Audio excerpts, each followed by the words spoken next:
चले अदा धीरे धीरे, हटी मेरे सर से बला धीरे धीरे, किताबत तो करने का है यही अच्छा मौका, चले आओ हजरत जरा धीरे धीरे, चले आओ हजरत जरा धीरे धीरे। आपके सामने मौलाना।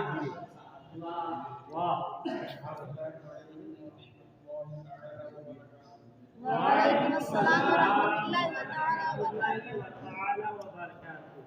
अल्हम्दुलिल्लाह रब्बिल आलमीन वल आक़िबतु लिल मुत्तक़ीन वस्सलातु वस्सलामु अला सय्यिदिल मुरसलीन शफीइल मुज़निबीन अम्मा बअद फ़अऊज़ु बिल्लाहि मिनश शैतानिर रजीम बिस्मिल्लाहिर रहमानिर रहीम अला इन्न औलिया अल्लाहि ला खौफुन अलैहिम वला हुम यहज़नून सदक़ल्लाहुल अज़ीम व सदक़ रसूलुहुन नबियुल अमीनुल मुइनुल मतीनुल करीम व नहनु अला ज़ालिका लमिनश शाहिदीन वश्शाकिरीन वल्हम्दुलिल्लाहि रब्बिल आलमीन।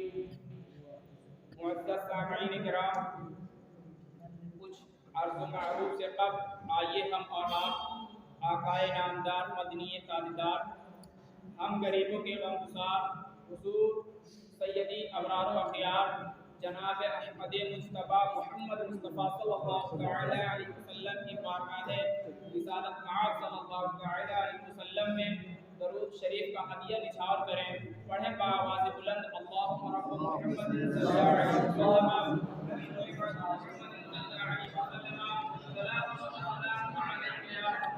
सल्लल्लाहु अलैहि उसूल बरकत के लिए एक मरतबा और दुरूद शरीफ का नज़राना पेश करें। अल्लाहुम्मा सल्लि अला सय्यिदिना सल्लल्लाहु तआला अलैहि वसल्लम।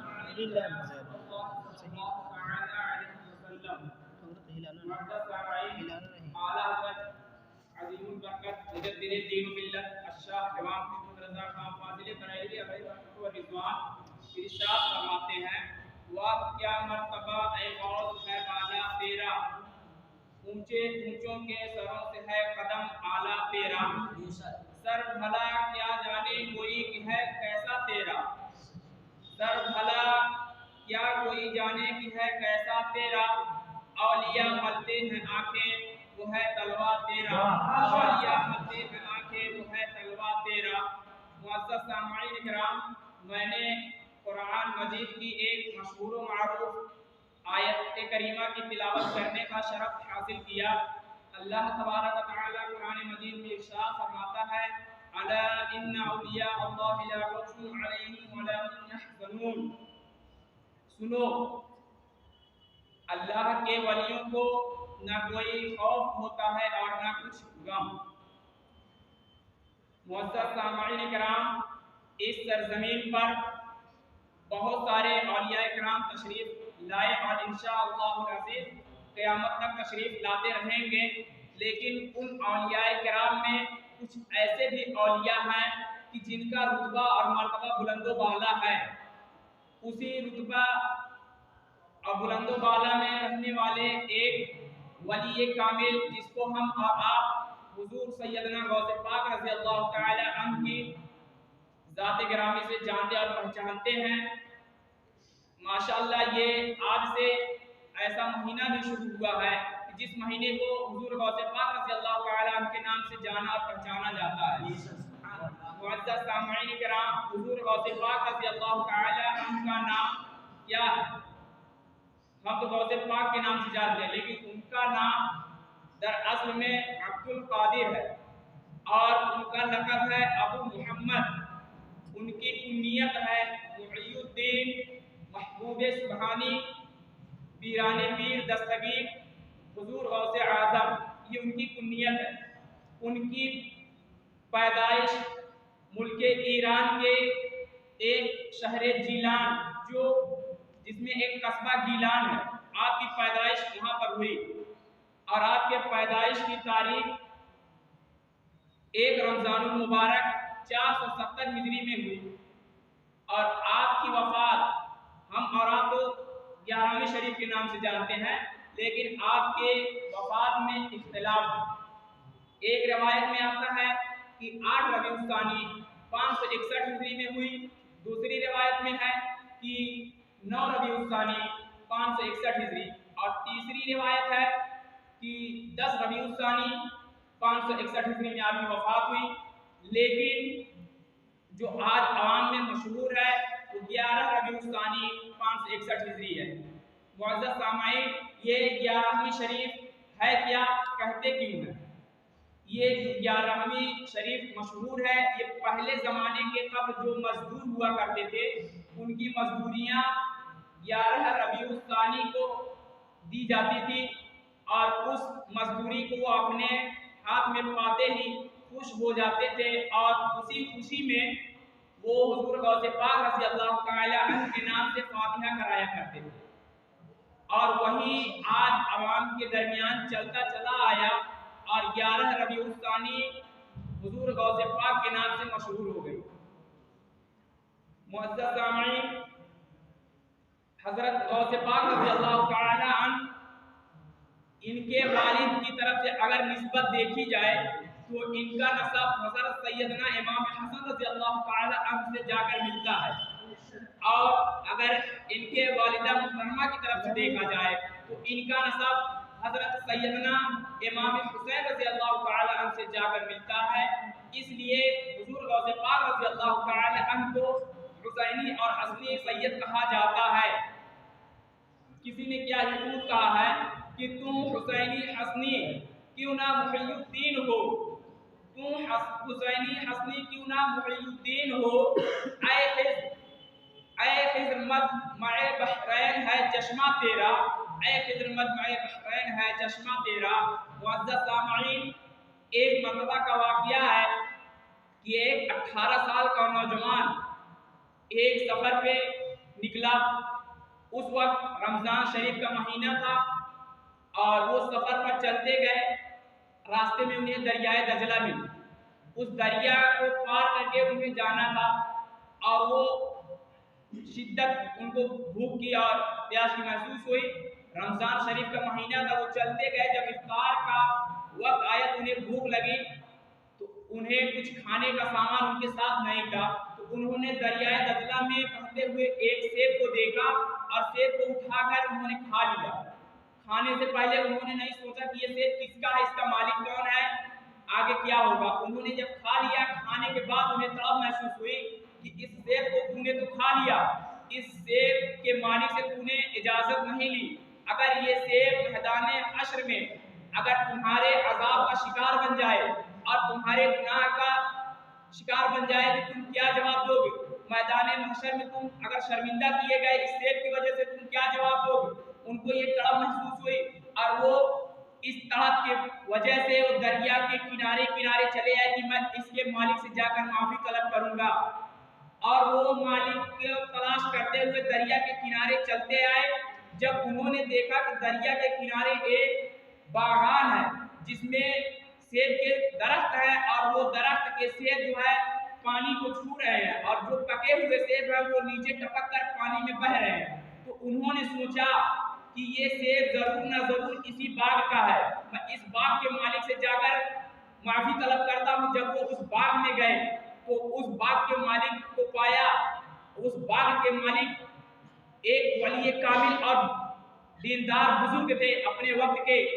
जब वो उस नौजवान को देखा तो पूछा कि ऐ नौजवान, तू कहाँ आया है? तो इन्होंने बताया कि मैं आपके बाग का एक सेब खा लिया हूँ, मैंने आपसे इजाजत नहीं ली, मैं आपसे माफी तलब करने आया हूँ। उस सेब के बागान के जो मालिक थे उन्होंने फरमाया कि मैं तुम्हें हरगिज माफ नहीं कर सकता, इस बिना पर मैं माफ करूंगा कि 10 साल तक तुम मेरे बाग की निगरानी करेगा। ये 18 साल नौजवान, ये भी एक ईमानदार और दीनदार इंसान थे। जब इन्होंने इस बात को सुना कि 10 साल तक इसकी निगरानी करने पर मुझे माफ किया जाएगा, तो इन्होंने कहा मैं निगरानी करने के लिए तैयार हूं, लेकिन आप मुझे माफ कर दीजिए। जब ये निगरानी करना शुरू कर दिए और 10 साल का अरसा जब गुजर जाता है तो वो वली कामिल जो बाग के मालिक है वो आकर फरमाते हैं कि ऐ नौजवान, तुम्हारा 10 साल मुकम्मल हो गया, लेकिन मैं माफ नहीं करूंगा, इसके साथ एक शर्त और है। अब ये 18 साल नौजवान अफसोस में पड़ जाते हैं कि 10 साल तक निगरानी करने के बाद अब मुझे माफ नहीं किया जा रहा है, अब एक शर्त क्या है। उन्होंने बाग के मालिक से पूछा, तो बाग के मालिक ने बताया कि मेरी एक लड़की है जो पैर की लंगड़ी है, हाथ की लूली है, कान की बहरी है, आंख की अंधी है, उससे तुमको निकाह करना होगा। ये 18 साल नौजवान ये बात सुनकर अफसोस में पड़ जाते हैं और सोचना शुरू कर देते हैं कि आखिर ये जिंदगी जो होती है एक बीवी के साथ गुजारी जाती है, अगर मैं ऐसी बीवी से शादी कर ली जो न चल सकती है, न काम कर सकती है, न देख सकती है, न सुन सकती है, तो मेरी जिंदगी कैसे गुजरेगी। उन्होंने कुछ देर तक सोचा, उसके बाद उनके दिल में ख्याल आया कि यहाँ पर दुनिया की गुजारने की बात है और वहाँ पर आखिरत की बात है। तो उन्होंने फौरन कहा, मुझे ये शर्त मंजूर है, आप अपनी लड़की से मेरी निकाह कर दीजिए। मुअज़्ज़ज़ सामईन, वो निकाह के लिए तैयार हो गए और वो वली कामिल ने अपनी बच्ची की निकाह इस 18 साल नौजवान से कर दी। और वो बाग के मालिक जो थे, उस शहजादी के बाप, वो कोई ऐरू गैरू खत्तू खैरू नहीं थे, बल्कि वो अपने वक्त के वली कामिल हजरत अब्दुल्ला सोमई थे। जब वो इतने बुजुर्ग थे तो उनकी शहजादी जो 18 साल नौजवान के निकाह में आई।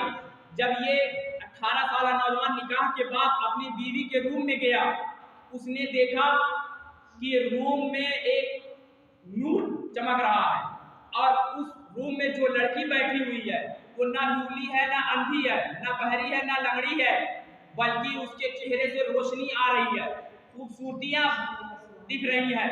वो फौरन 18 साल नौजवान भागता हुआ हज़रत अब्दुल्ला सोमई की बारगाह में आया और अर्ज किया, है हुजूर, आपने तो मुझसे बताया था कि तुम्हारी बीवी लंगड़ी लूली और अंधी बहरी है, लेकिन मैं जब अपनी बीवी के रूम में गया तो वहां पर ऐसा कुछ मैंने ना पाया, बल्कि उस रूम में जो लड़की बैठी हुई है उसके चेहरे से खूबसूरती जाहिर हो रही है और एक नूर चमक रहा है। तो हजरत अब्दुल्ला सोमई ने फरमाया कि ऐ 18 साल नौजवान, सुन, मैंने लंगड़ी इसलिए कहा था कि उसने अपने पैर से किसी भी बुराई काम की तरफ पैर को नहीं बढ़ाया, और मैंने लंगड़ी लूली इसलिए कहा था कि उसने अपने बाजू से किसी भी बुरे काम को अंजाम नहीं दिया। मुअज़्ज़ज़ सामईन, मैंने अंधी और बहरी इसलिए कहा था कि उसने अपने आंख और कान से न किसी बुरी चीज को देखा और न ही किसी बुरी चीज को सुनी। मेरे बताने का मकसद ये था, उसके बरअक्स था। अब तुम्हारा काम है कि तुम जाओ, तुम्हारी बीवी वही है और दूसरी कोई नहीं है। मुअज़्ज़ज़ सामईन किराम, उस साहिबजादी का नाम क्या था? उस साहिबजादी का नाम हजरत सैयदा फातिमा उम्मुल खैर, फातिमा सानी जिनको कहा जाता है, और वो 18 साल नौजवान जिनको इतने इम्तिहानात गुजारने पड़े, उनका नाम हजरत अबू सालेह मूसा जंगी दोस्त रहमतुल्लाह अलैह है। जब हजरत सैयद अबू सालेह मूसा जंगी दोस्त और सैयदा उम्मुल खैर का मिलन आपस में होता है तो हुजूर सैयदना गौसे पाक रज़ी अल्लाह तआला अन्हु का जन्म होता है। मुअज़्ज़ज़ सामईन, हुजूर गौसे पाक रज़ी अल्लाह तआला अन्हु जब पैदा हुए तो 1 रमजान शरीफ को पैदा हुए। 470 हिजरी में जब आप पैदा हुए तो आप तुलुए फज्र से लेकर गुरूए आफ्ताब तक कुछ भी नहीं खाते थे, ना दूध पीते थे, बल्कि जब मगरिब का वक्त होता था, इफ्तार का वक्त होता था, आप मगरिब की अजान सुनते थे तो दूध पीना शुरू कर देते थे। मुअज़्ज़ज़ सामईन, जब ये बचपने का आलम था हुजूर सैयदना गौसे पाक रज़ी अल्लाह तआला अन्हु का, तो इससे हम और आपको और तमाम उम्मत मुहम्मदिया को सबक मिलता है कि हम और आप जब भी रमजान शरीफ का महीना पाए, उसके रोजे को ऐसे ना छोड़ दिया जाए, ज़ाय ना किया जाए, बल्कि उस पर अमल किया जाए। मुअज़्ज़ज़ सामईन, हज़रत सैयदना गौसे पाक रज़ी अल्लाह तआला अन्हु ये जब अपने बचपन में थे تو انہوں نے فرمایا اپنے بچپن کے حالات میں کہ جب میں بچوں کے ساتھ کھیلنے کا ارادہ کرتا تھا تو غیب سے ایک آواز آتی تھی، اے برکت والے بچے تو میری طرف آ جا، مطلب تو کھیل کی طرف مت جا، اپنے پروردگار کی طرف آ۔